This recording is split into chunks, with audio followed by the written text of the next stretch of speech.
Hey guys, tonight we're diving straight into the steamy, echoing world of Roman public baths. Those grand social saunas where, believe it or not, things smelled suspiciously like soup. And yes, you're about to step inside. Sandal straps, squeaking, tunic sticking to your back, and you're already thinking, wait, do I really want to smell like broth? The short answer is, probably not. But hey, that's part of the charm. You might not survive the germs, but you'll definitely survive the story. So before you get comfortable, take a moment to like the video and subscribe, but only if you genuinely enjoy what I do here. It helps me keep making these long, meandering bedtime rambles where we all pretend history is basically a really old Netflix series. Also, I'd love to know. Tell me your city and the time right now in the comments. That way we can imagine a whole little map of sleepy listeners scattered around the world, all soaking in this Roman steam together. Now, damn the lights, maybe turn on a fan for that soft background hum, and let's ease into tonight's journey together. You push open a heavy wooden door, and a wave of warmth immediately greets you. It's not the cozy, fresh laundry kind of warmth. It's thicker, like walking into a kitchen where someone's been boiling lentils and tossing in herbs for hours. The air is damp, fog curling around your ankles like lazy cats. You take one hesitant step forward and realize the floor beneath you is radiating heat.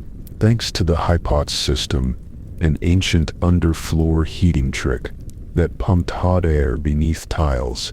The Romans, in short, invented radiant floor heating centuries before your landlord still refuses to fix the thermostat. The soundscape hits next. 100 conversations bounce off marble walls. Men debating politics, kids splashing in the shallower pools. Someone sneezing so loudly it echoes like a minor thunderclap. The air is alive, and your ears can't focus on just one thread of talk.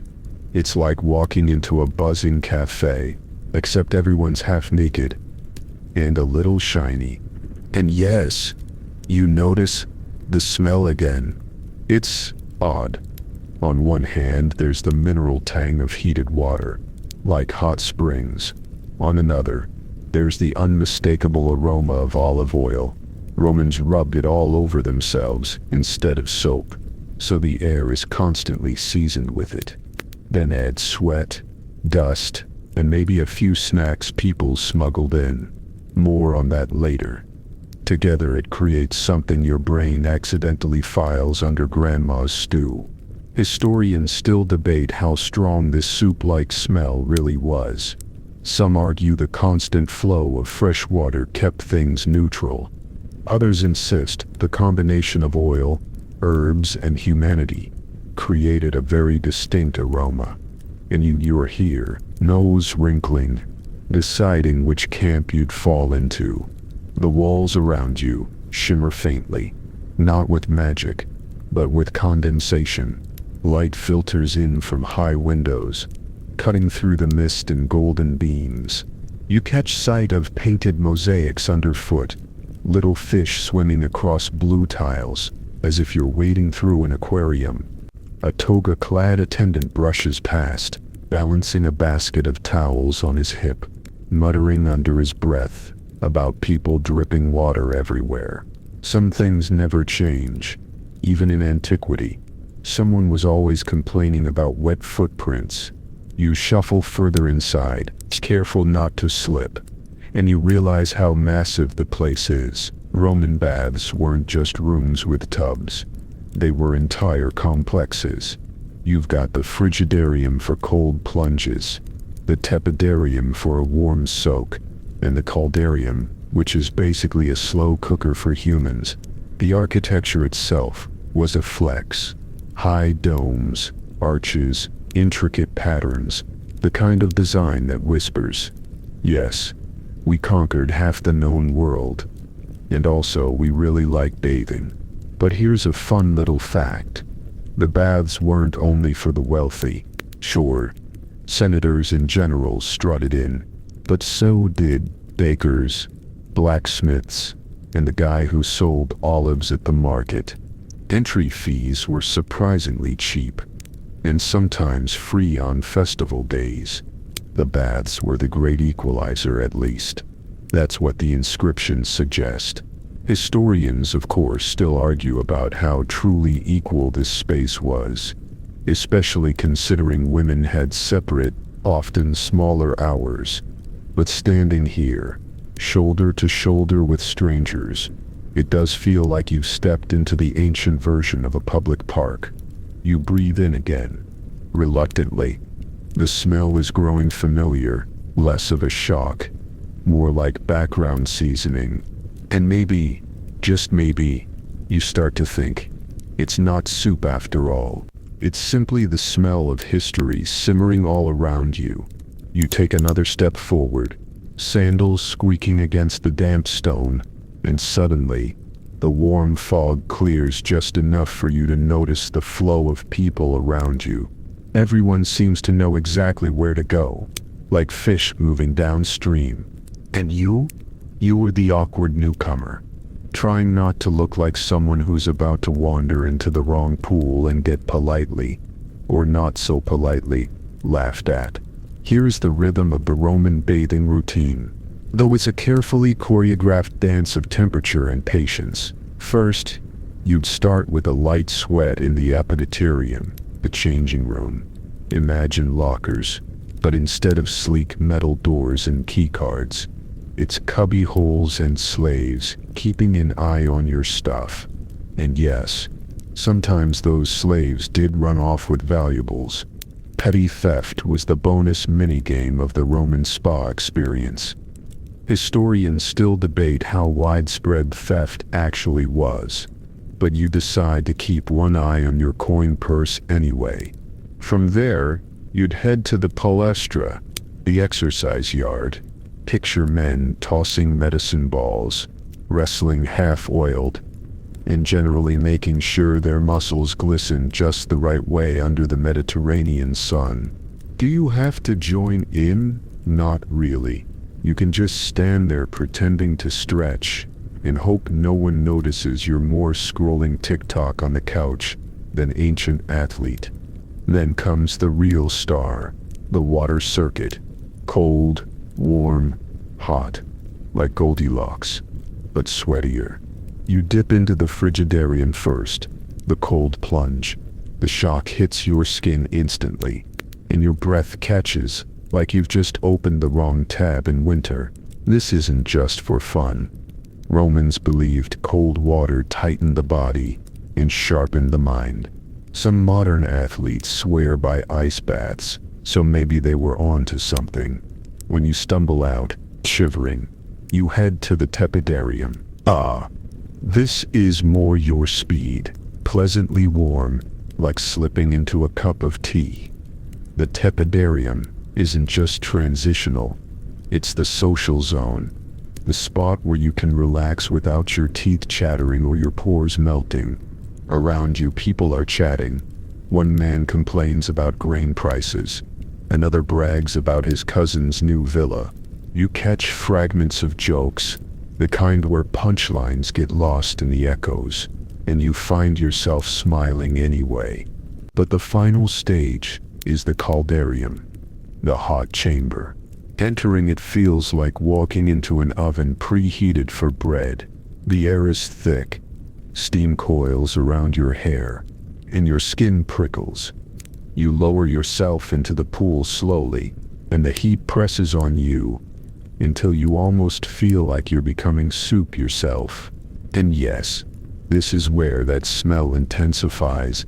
Olive oil from skin, herbs tossed into the furnace, and minerals wafting up from the heated water. The Romans swore it was purifying.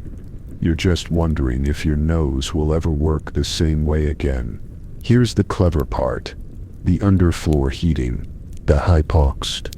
Imagine slaves tending roaring fires in the basements, shoveling wood non-stop. so the hot air rises through hollow tiles and warms the floors and walls.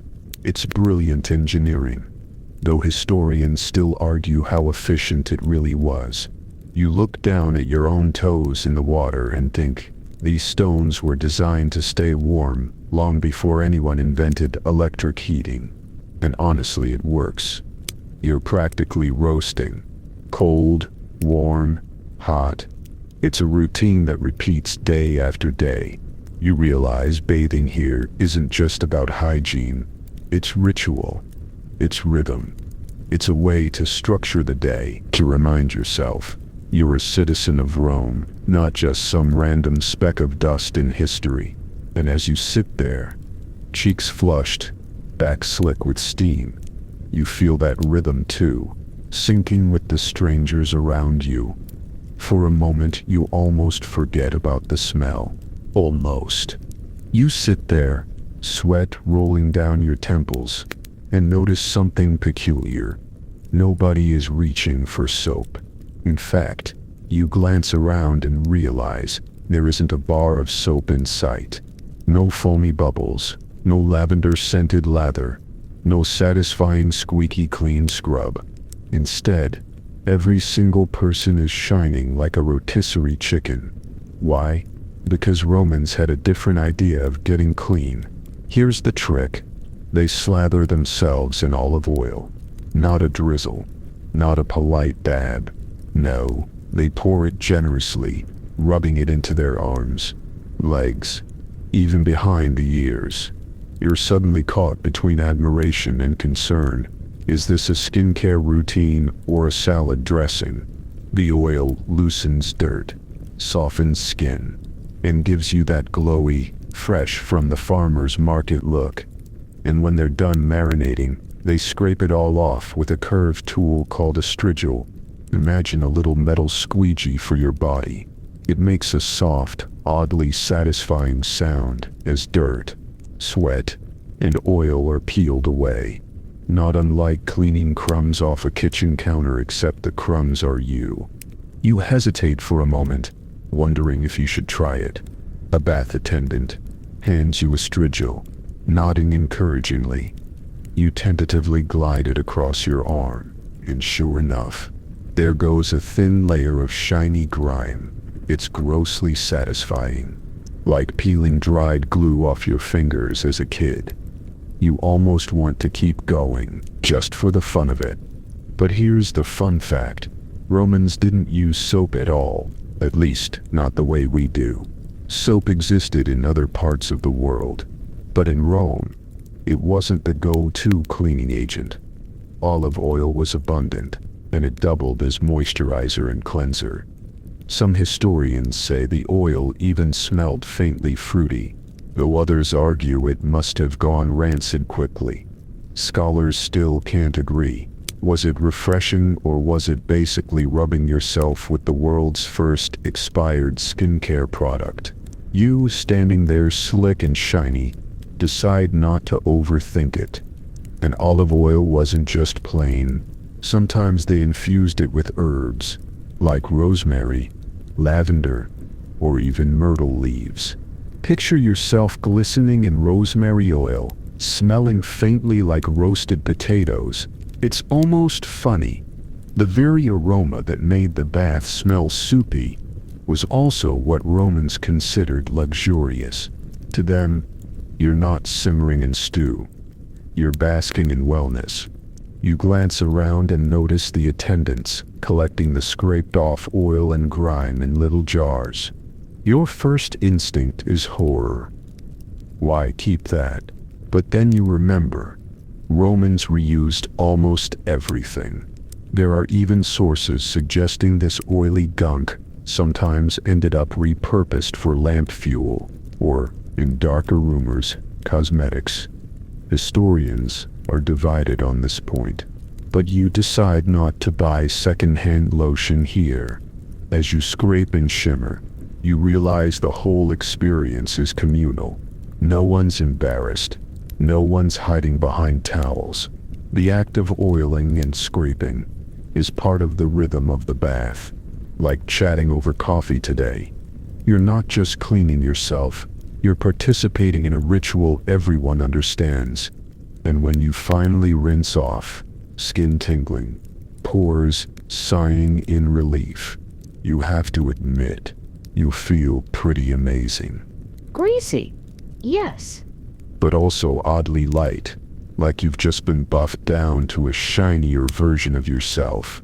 You glance at the strigil in your hand, wondering if this is the ancient equivalent of self-care Sunday. And maybe it is. You set the strigil down, stretch your shoulders, and wander into another corner of the bathhouse. The steam clears just enough for you to notice long marble benches circling the room. Men are reclining on them, towels draped loosely, talking in that half-loud, half-conspiratorial way that makes you instantly curious. You ease onto an empty bench, trying not to look too nosy, but your ears perk up like a dog hearing a treat bag crinkle. And oh boy, this is where the fun begins. The gossip chamber. Forget soap operas. This is the ancient Roman version. On your left, two men argue heatedly about politics. One insists the grain supply is being mismanaged, while the other mutters that senators are too busy throwing banquets to care. Their voices echo so much that half the room is probably following their debate whether they want to or not.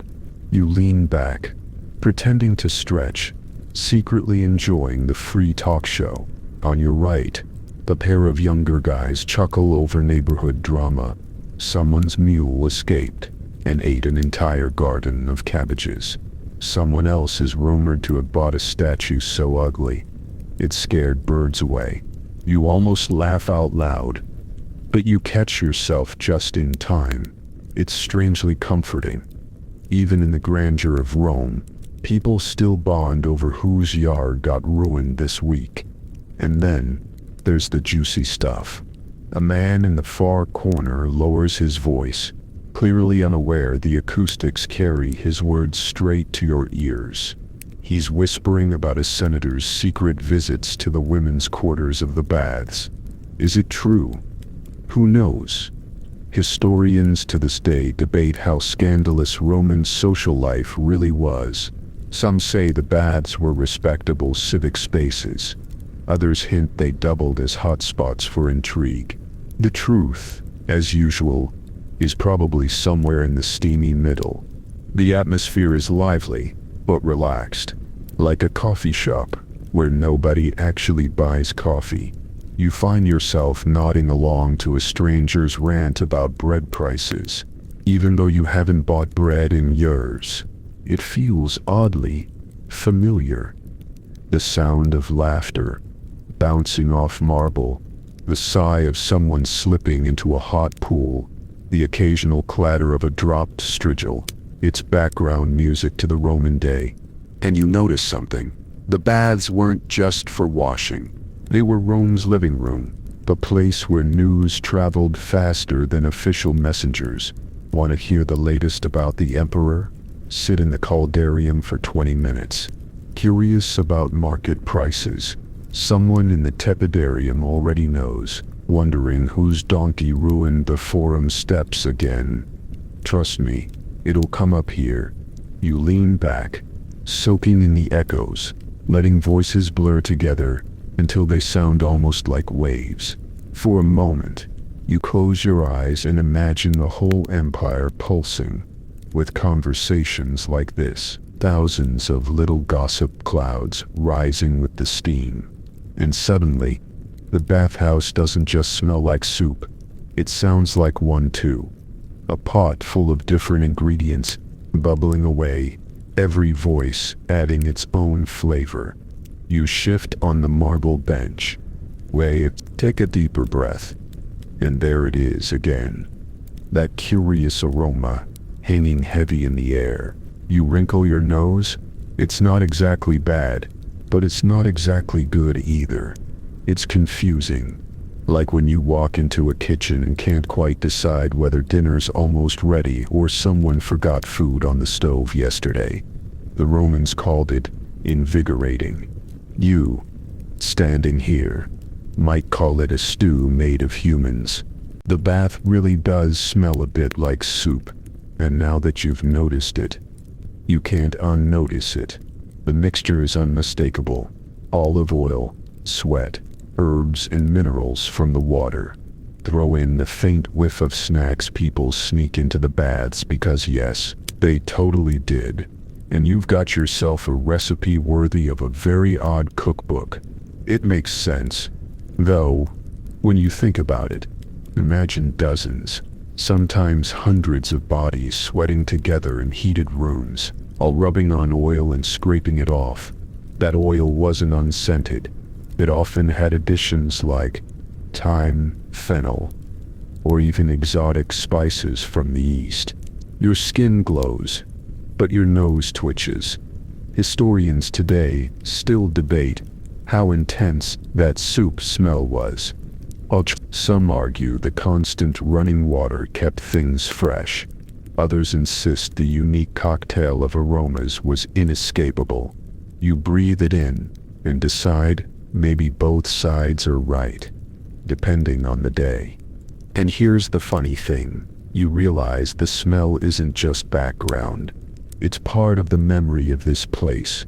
Just like a library always smells faintly of paper and dust, or a bakery of flour and sugar, the Roman baths are forever tied to their broth-like perfume. Close your eyes, and you can almost taste it. Warm mineral water seasoned with rosemary oil, and one too many people. Delicious? No. Distinct? Absolutely. There's even a little-known tidbit. Some Roman authors described the baths as cleansing for the body but heavy for the air. One joked it was like sharing a cauldron with strangers. That's maybe the most accurate Yelp review you've ever heard. Scholars can't decide whether he was exaggerating or just being witty. You, however, are convinced he wasn't wrong. And yet, as minutes pass, your nose adjusts. What was once overwhelming becomes oddly comforting. Like how the smell of chlorine is weirdly nostalgic for modern swimming pools. You lean back, steam curling around your ears, and you think maybe this broth isn't something to escape, but something to sink into. A scent that says welcome to Rome. You're part of the stew now. You smile at the thought. Strange. Yes, but kind of cozy, too. Dude, your stomach growls, just faintly, but enough to make you realize something odd. Among the steam, the laughter, and that signature soup scent, there's another aroma sneaking in food. You blink and look around. Wait, are people snacking in a bath? Sure enough, you catch sight of a man reclining with a tray of figs beside him, casually popping them into his mouth, as though marble benches were dining chairs. Another has a little pouch of nuts, nibbling between trips to the caldarium. You even spot a boy darting past with what looks like honey cakes, crumbs, trailing like evidence. Suddenly the bathhouse smells like soup. Theory makes even more sense, because half the room really is eating like it's a picnic.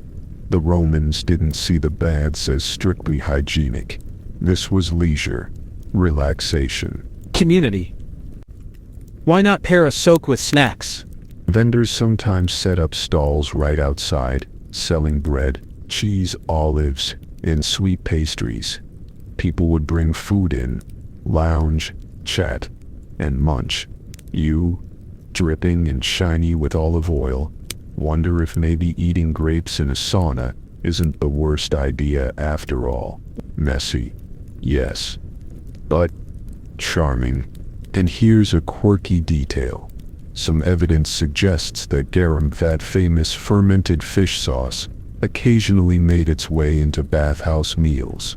Imagine sitting in a steamy room that already smells like broth, and then adding a splash of very pungent fish sauce. No wonder the air had that mystery stew vibe. Historians though still debate whether garam was a casual bath snack or more of a dinner-at-home thing. The sources aren't clear, which is probably for the best. You glance over at a group of men happily sharing a small basket of dates, laughing with mouths full. The casualness is contagious. Someone even offers you a fig, sticky with honey, and you take it. Warm air, sweet fruit, soft chatter. It's surprisingly comforting, like having dessert in the middle of a spa day. It dawns on you that the Roman bathhouse was less like your modern gym shower and more like a mall food court combined with a wellness center. Exercise, eat, gossip, steam, it was all one package. And suddenly, the soup analogy isn't so much a complaint as it is a fact of design. This place was always meant to be a pot where everything, bodies, voices, and yes, even snacks, mixed together. You lick honey off your finger, laugh quietly at yourself, and settle back.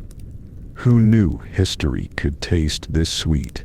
You lean back against the marble wall, still licking that last trace of honey from your finger, when a soft melody drifts through the steam.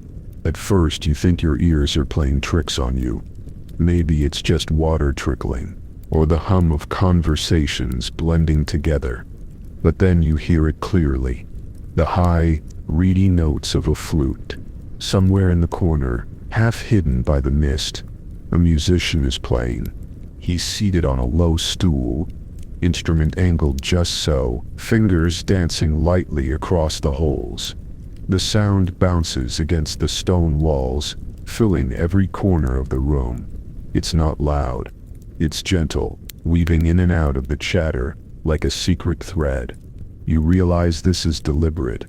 The music is less about performance and more about atmosphere. It's there to smooth out the edges of the noise, turning the bathhouse into something almost dreamlike. You close your eyes for a moment, and the acoustics do the rest.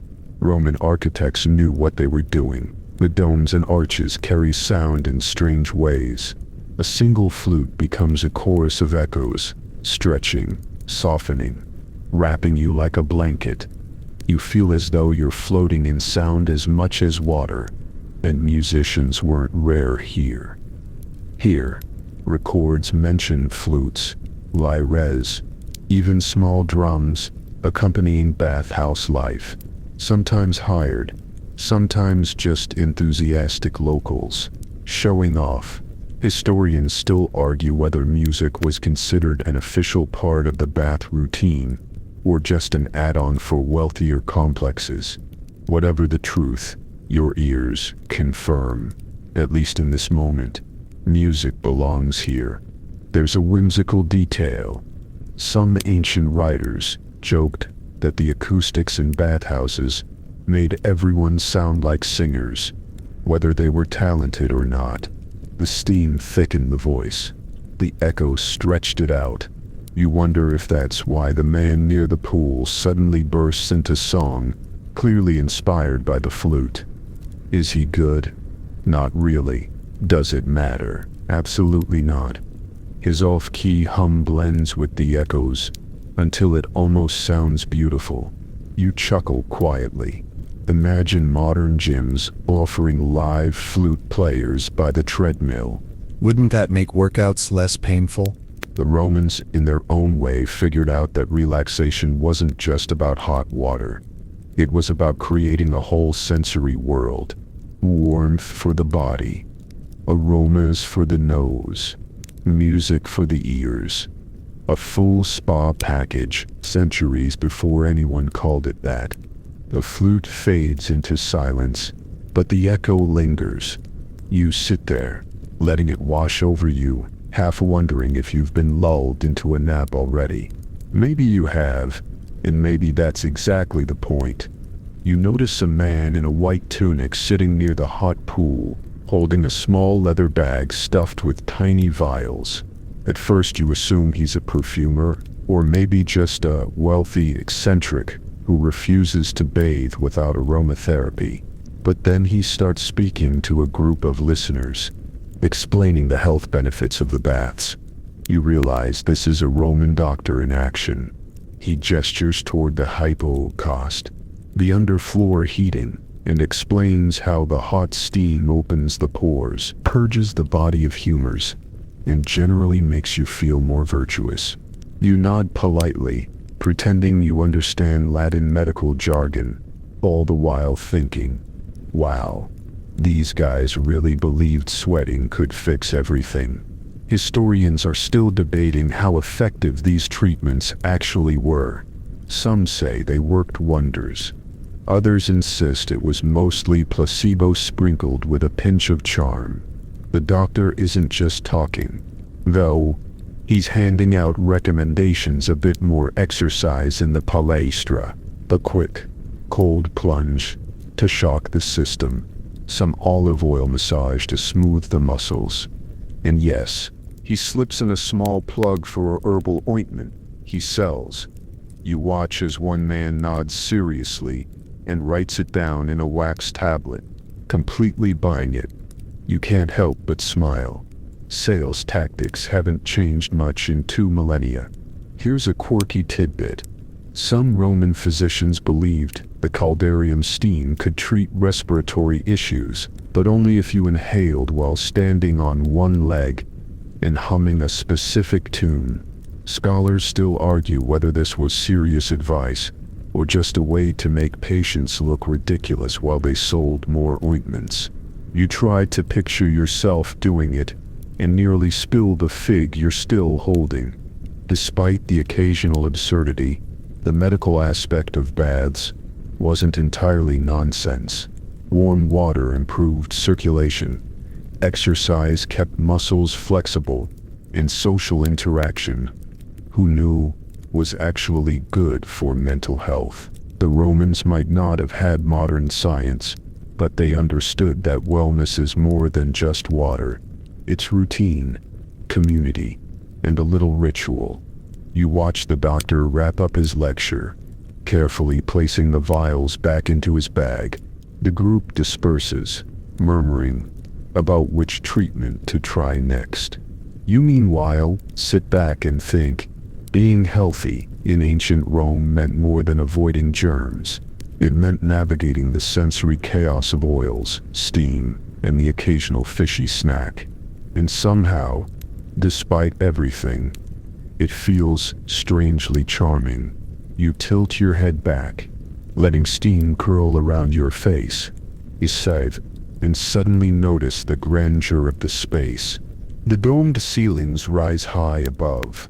Mosaic tiles glitter faintly under shafts of sunlight, and intricate frescoes depict gods, nymphs, and scenes of leisure. You pause and take it all in. This isn't just a bathhouse. It's a gallery, a palace, a temple of relaxation, all rolled into one. Marble columns stretch from floor to ceiling, supporting arches that create perfect echoes for the chatter, laughter, and occasional cough. You notice how the architects designed the space not only to withstand heat and moisture, but also to impress. Every surface is polished, every detail intentional. Historians still debate whether these aesthetic choices were primarily for status display, or if Romans genuinely believed that beauty contributed to wellness. Standing here, it feels like both. You step closer to a mosaic on the floor. Tiny tiles form the image of fish swimming in waves, and for a moment, you imagine dipping into the pool and becoming part of the scene.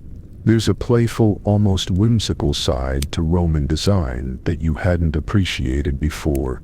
Even in a room that smells like soup, there's a clear intention to delight the senses. And it's not just visual. The architects considered temperature gradients, humidity, acoustics, all carefully balanced to maximize comfort. The caldarium traps heat, the tepidarium soothes, the frigidarium invigorates. You realize this was ancient engineering, as much as it was artistry. Some scholars argue about how intentional each feature really was, whether every curve and tile placement was planned or just decorative flair.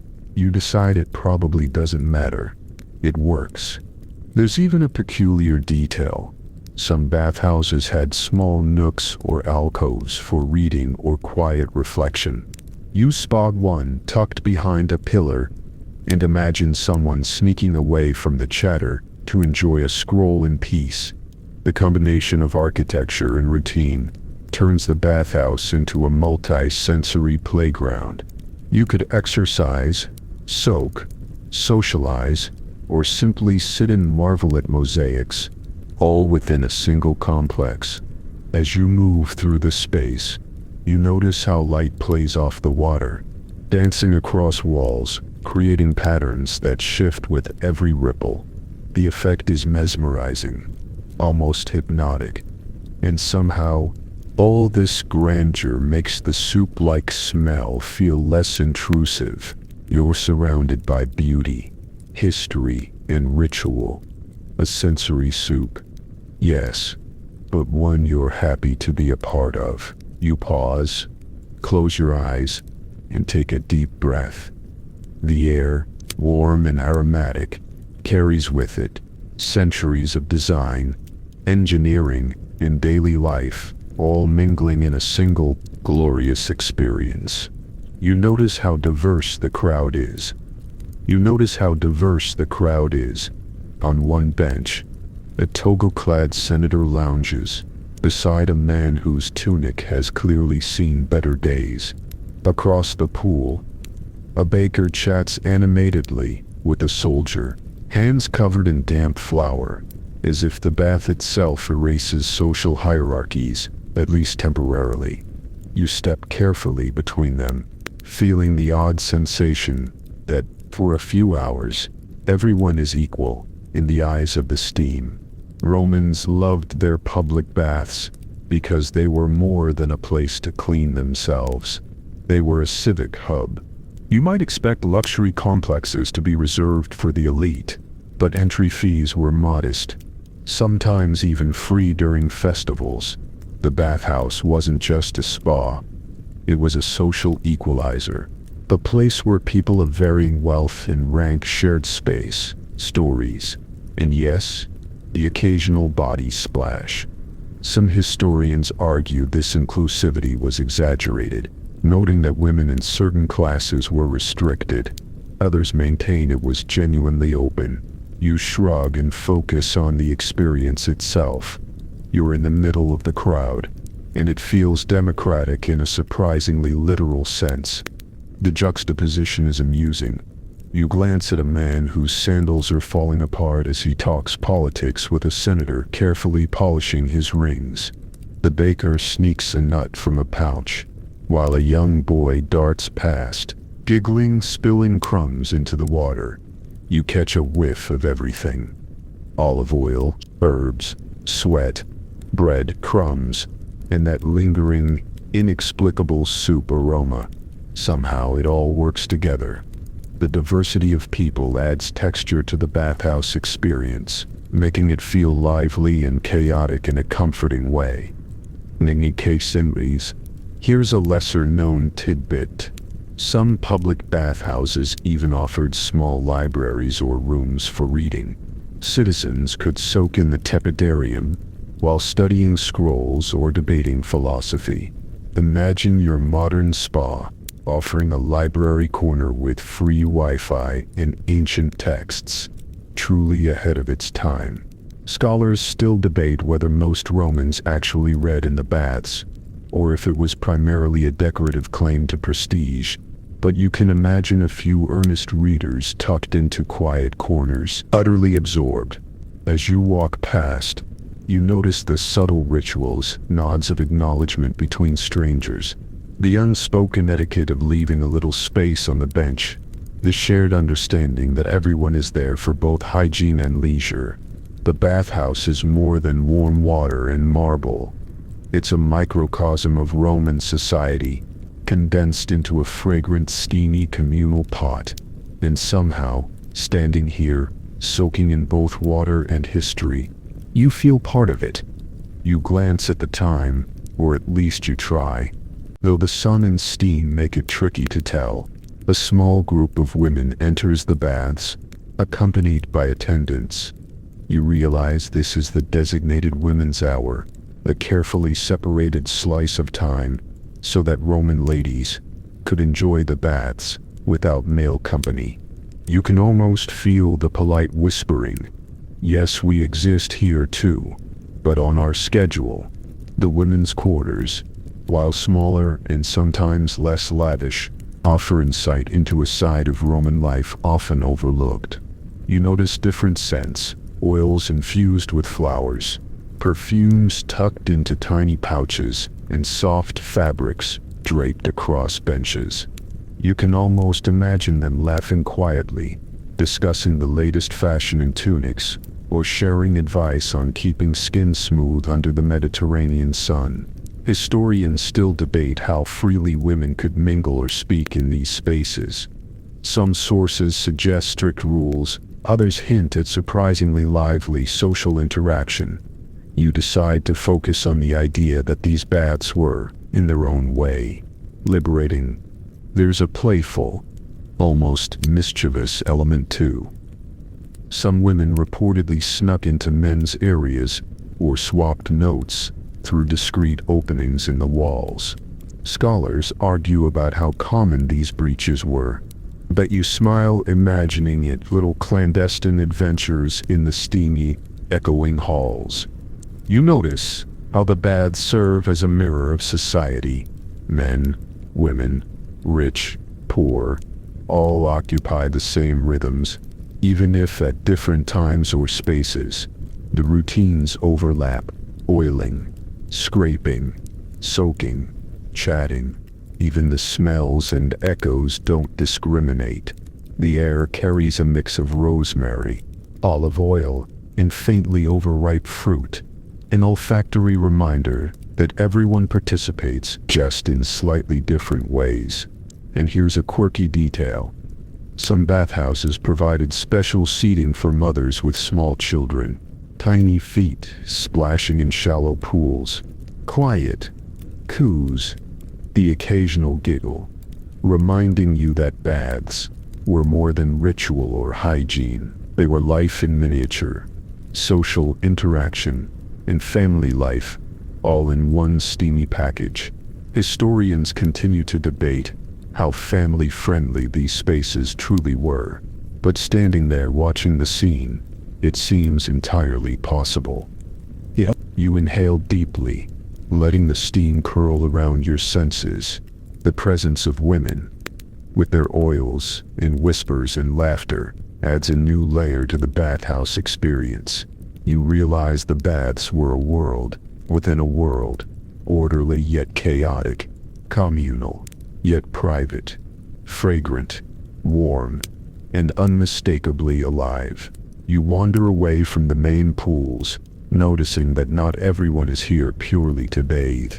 A few men are leaning against columns, talking quietly, exchanging notes, or scribbling on wax tablets. The bathhouse, you realize, is also a hub of business and networking. Deals are made between dips into the frigidarium. Contracts are whispered over bowls of figs. You might not expect a place full of steam and scent of herbs to double as a financial center, but here, everything mixes. Some visitors are artisans, offering their skills. Others are merchants negotiating prices, and a few are poets, hoping to find inspiration in the echoing halls.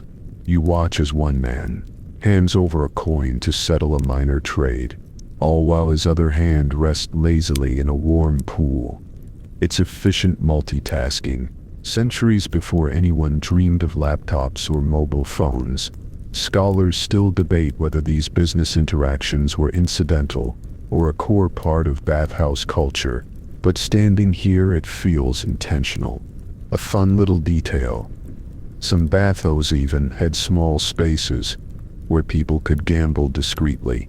Dice games and small wagers happen between steamy pools. blending leisure with chance.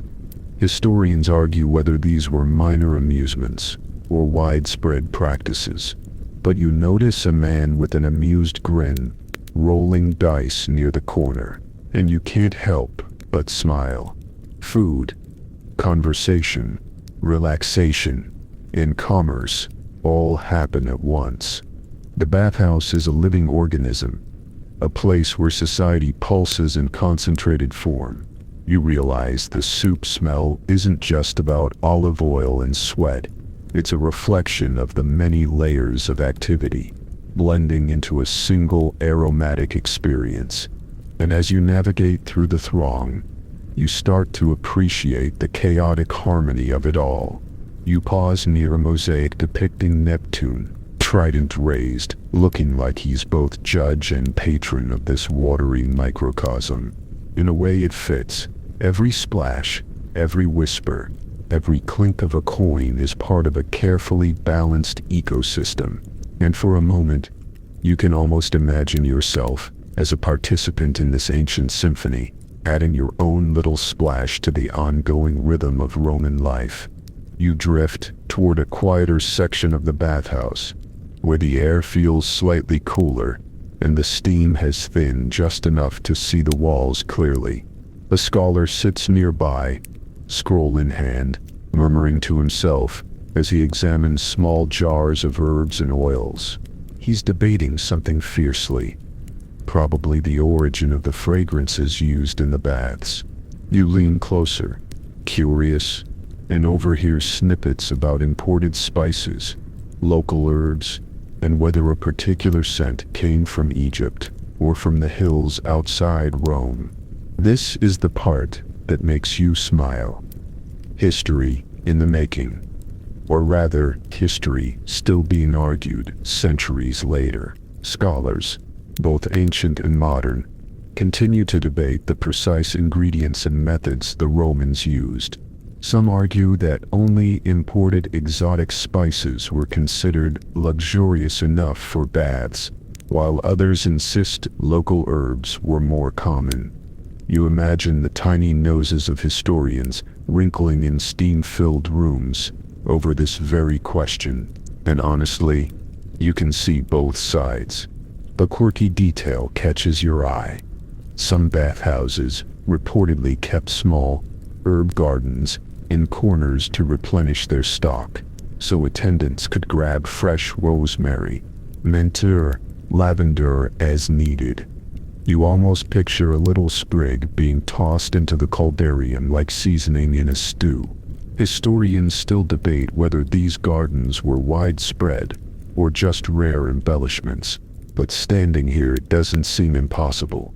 You breathe deeply, and the aroma of mixed herbs and oil swirls around you.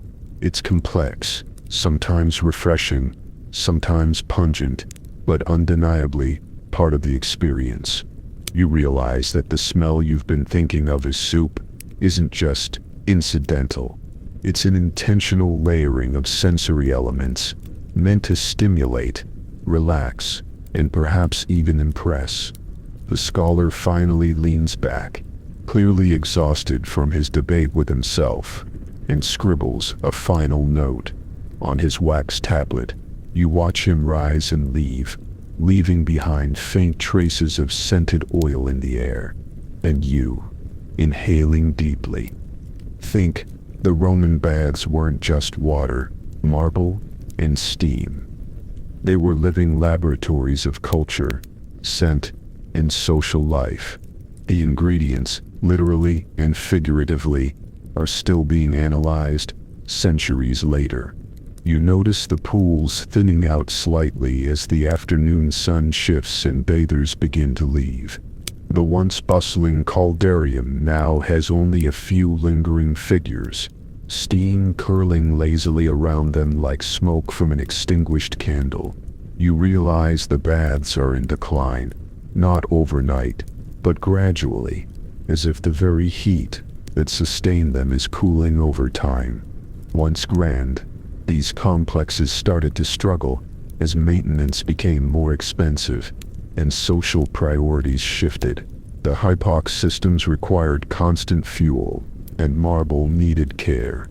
Some bathhouses fell into partial disrepair, hot rooms cooled prematurely, and pools became less inviting. Scholars debate the exact reasons. Was it economic strain, changing fashions, or the fall of centralized Roman control? Likely, it was a mixture of all three. Even as decline set in, rituals persisted. People still came to soak, socialize, and gossip, though perhaps with slightly more caution. You notice a man peering nervously at a cracked tile, whispering to his companion about the structural integrity of the caldarium. You can't help but smile. Human nature hasn't changed. Even in ruins we find ways to gossip, inspect, and immerse ourselves in daily life. Here's a fun little oddity. Some abandoned bathhouses were later converted into workshops, storage spaces, or even housing. Imagine turning a caldarium into a pottery studio. Steamy and artistic all at once.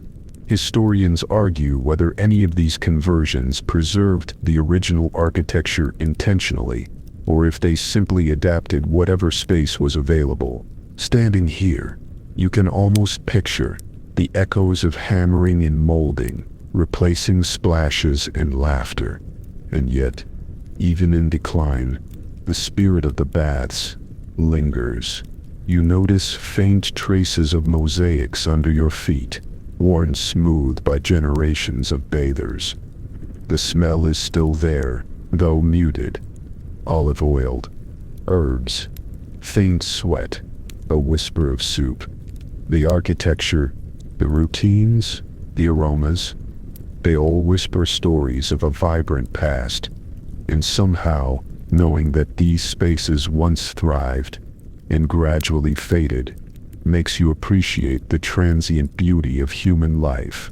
You take a slow breath, letting the warmth of the marble and the memory of bustling pools sink into you.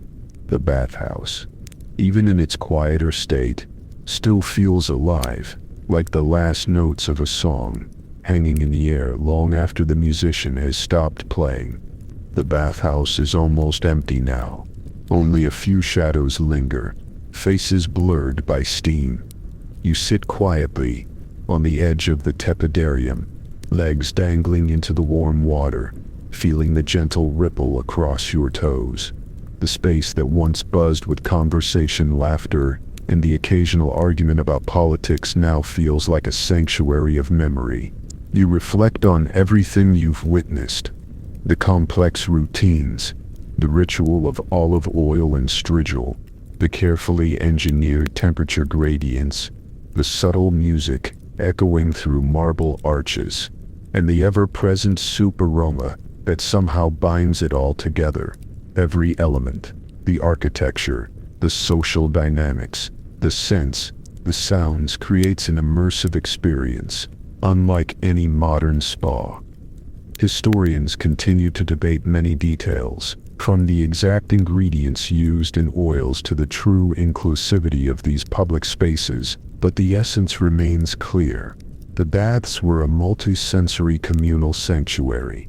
Even the seemingly minor details stand out. Scraps of bread left behind by snackers, faint traces of herbs in corners, the smooth marble worn by generations of bathers. You notice how these small elements give the space character, a living testimony to everyday life in Rome. Scholars may never reach consensus on all the specifics, but walking through the bathhouse, you understand the harmony of its design, its purpose, and its lingering charm. The sun has dipped lower, casting a softer glow through the high windows. Steam curls lazily, and the rooms feel quieter, almost sacred. You lean back, letting the warmth envelop you. The layers of history, ritual, scent, and sound blend together, soothing and hypnotic. You imagine centuries of people coming and going, each leaving behind a whisper, a ripple, a memory. contributing to the tapestry you now inhabit. You close your eyes for a moment and let yourself sink fully into the warmth. Inhale slowly. Feel the marble beneath you. Listen to the fading echoes of laughter and conversation, and let the gentle rhythm of the baths carry you somewhere peaceful. You are part of the history now, a quiet observer in a timeless space. The steam begins to settle, curling gently around your shoulders like a soft blanket. The warm water laps quietly at your feet, and you feel a deep sense of calm, as though the centuries of stories, whispers, and laughter are lulling you into rest. Every scent, every echo, every gentle movement in the bathhouse fades into a serene background hum. You take a slow breath, letting the warmth and quietness sink into every muscle. Outside, the world continues. But here, in this suspended moment, everything is still, soft, and safe. You feel your thoughts drift, like the steam, slow and gentle, carrying you towards sleep. Imagine the warm marble beneath you, the faint scent of herbs, the distant murmur of ancient voices, blending into nothingness. Let your mind float in this quiet cocoon, letting the gentle rhythm of the past cradle you. And now, with a soft exhale, let yourself drift. Sleep well, dear listener. The baths are still here, waiting in warmth and memory.